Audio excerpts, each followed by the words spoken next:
Representative Saccone. Thank you, Mr. Speaker. I rise to provide some context to this faulty piece of legislation. House Bill 2060 is purported to be a domestic abuse bill, and I'm sure proponents will say anyone opposed to this bill is opposed to helping victims of domestic abuse.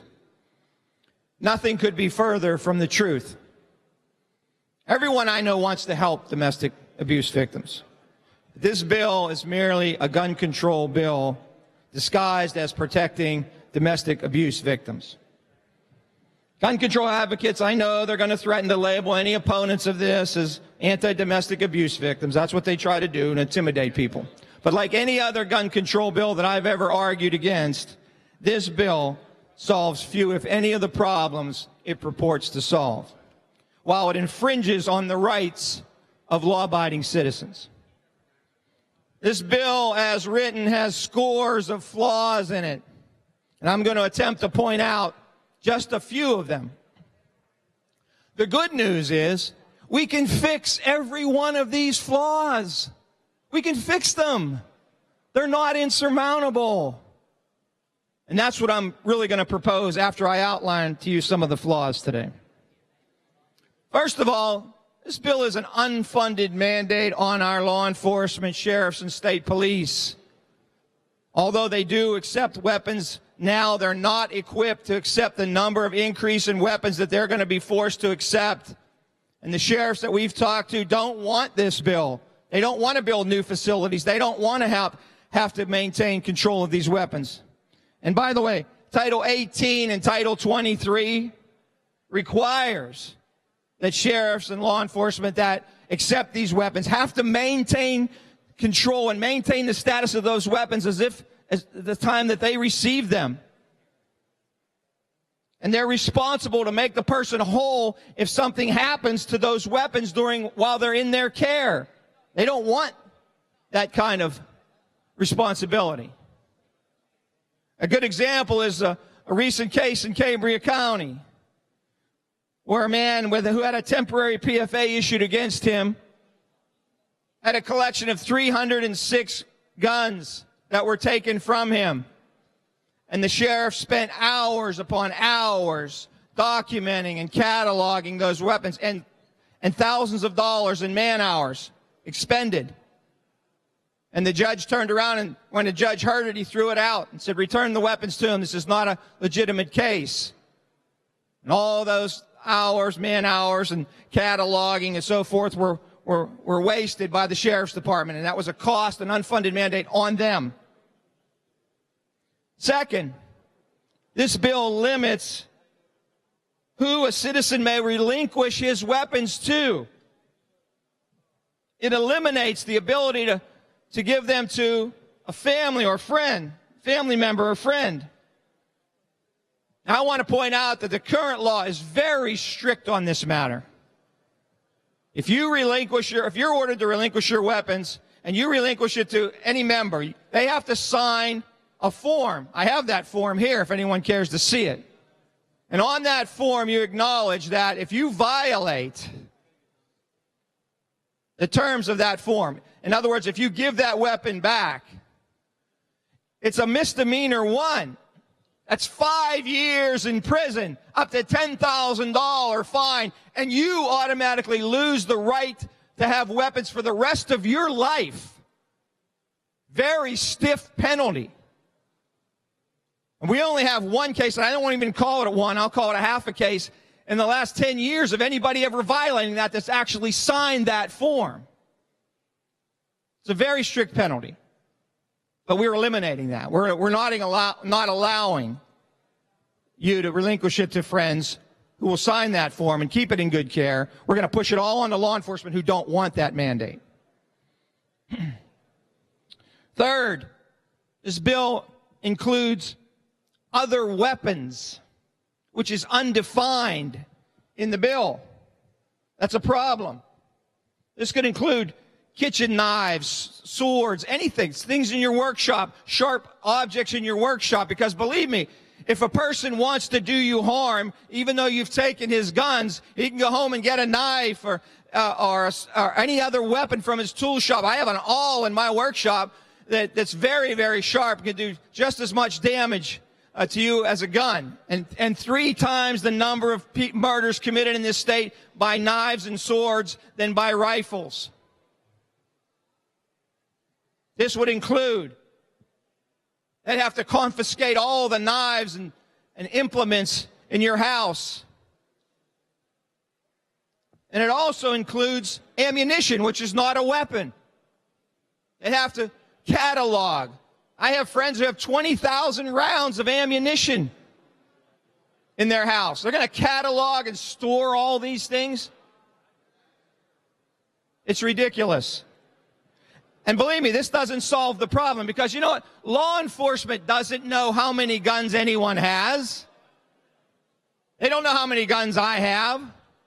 They may know how many handguns I have if they look at the sales purchase receipts. But I would submit they don't even know that. But they certainly don't know how many long guns I have. So anybody that's ordered to relinquish their weapons, I can give them 35 long guns and all the handguns, and I could still have 10 back at home or hidden somewhere, that if I'm determined to hurt you, I can use those weapons to hurt you. This bill will not prevent that. Next, the abandoned property clause is a real problem. It's a constitutional problem. If after a year they can't see to make all the efforts to find you, or if you've moved away, now the sheriffs can sell your property. No, they can't. The Constitution doesn't give the authority to law enforcement to take your property and sell it and make money from it. This needs to be fixed in the bill. Then there's the 24-hour requirement. It's not adequate for people to comply. PFAs are routinely issued at the end of a day, which makes it more difficult for you to get legal help and other assistance if you really wanted to comply with this order. Originally, it was 72 hours. The compromise was 48 hours. Now in this bill, it's 24 hours. It's unreasonable. Next, it creates a problem with picks and nicks. You want the PFAs, temporary PFAs and final PFAs, to be included in the picks and nicks system so that a person can't go out and buy a weapon, buy a new weapon, even after he's relinquished the old weapons.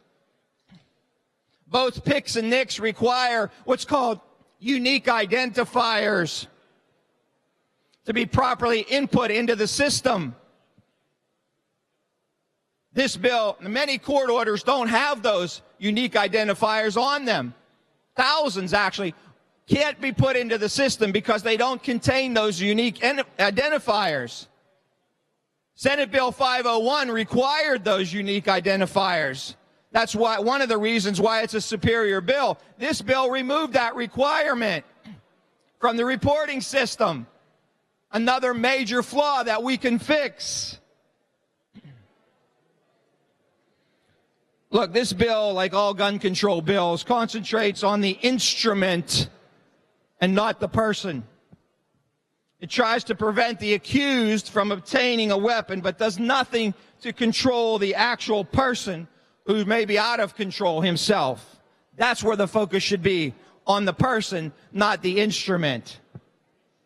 There's no other crime out there where the person automatically loses his rights to his weapons.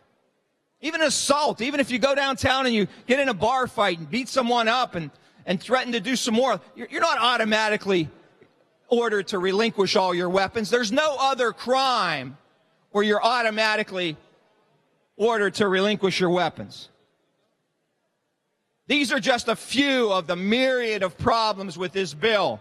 Again, they can all be fixed. This is not a time for demagoguery and playing on the emotions of people. I know people want us to do something about domestic abuse. This isn't it. It's time for thoughtful discussion of real solutions that protect the rights of victims of domestic abuse, as well as protecting the rights of law-abiding citizens. This bill is more advocacy than resolution. This bill actually turns gun owners into victims by creating unintentional violations of the law. We should not try to help one victim by creating another. With a nod to a famous conservative that I know, I say this: standing firm on the defense of our rights is no vice, and compromise in the defense of our liberty is no virtue. We're a deliberative body. We need to deliberate on this bill. People say we need to do the right thing. We need to do the right thing. I heard that a lot yesterday. Yeah, we do. The right thing is to rework this bill and find that balance that actually protects victims of domestic abuse while protecting the rights of law-abiding citizens. Now, I've outlined for you many fixable flaws in this bill. Many. There's more. It's not too late to fix them. As I've said many times on this floor, there's never a wrong time to do the right thing. We can fix this. I ask you to remove the politics from this process. Vote no and continue working on an effective solution that actually helps victims of domestic abuse while protecting our individual rights. It's our constitutional responsibility. Thank you, Mr. Speaker.